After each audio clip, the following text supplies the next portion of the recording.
Hello, welcome to the Becker County Master Gardener's Rambling Rose. My name is Linda Prine, and today we're at my garden, and I'm going to show you a few things, give you some tips, give you some hints, help you maybe with some gardening stuff you might already know. But here we go.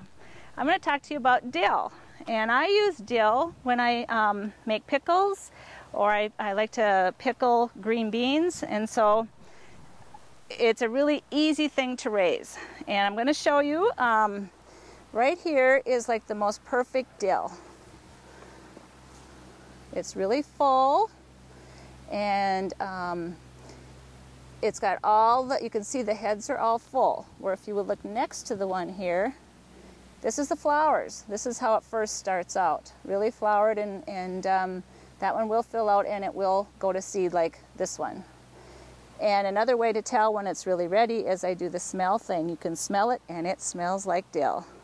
What you want to do is you will cut it about right about here at this area, because all of that can be put into your pickle jar and it all gives off good flavor for dill.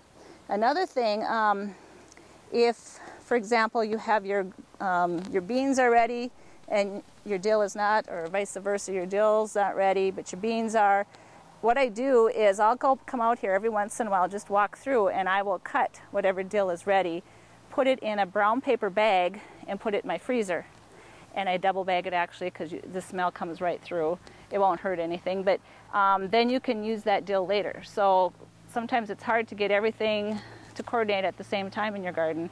I try to plant different plantings of dill, like every couple weeks I'll plant dill. And so then I'll have different stages of dill, but sometimes that works, sometimes it doesn't. So anyway, that's one way to do it, is just try and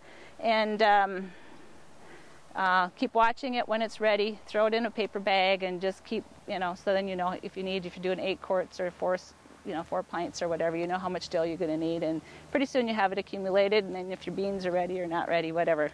And then another way to do it is if you want to save the seed and you want to use it later for in your cooking and or for planting for next year.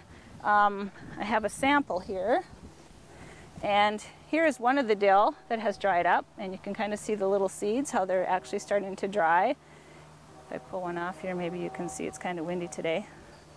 But that is one way to do it, and probably you wouldn't really want it to let it go this far. I would pick it just a little bit when it's just starting to turn a little bit browner, not this brown. And what you're supposed to do is take that, hang it upside down in a dark place, and then to take a brown paper bag, and I should have did my homework, but I didn't, I'm so sorry. A brown paper bag, poke some holes in it, wrap the bag around it, and so when it starts to dry, the seeds will drop into the bag, so you're not losing any of the seeds in your root cell or your basement or wherever you're drying these out. And then all the seeds will drop into that bag, and if you give it a little shake after a while when they're all dry, they will just all fall off too.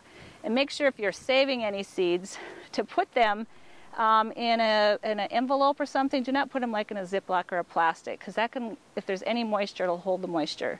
So if you will put it in a paper thing, it kind of, the air and the moisture, everything, it doesn't bother. Date it, label it, put it with your garden seeds, so you'll have it next year. Thank you for joining us today, and happy gardening, and good luck making those pickles.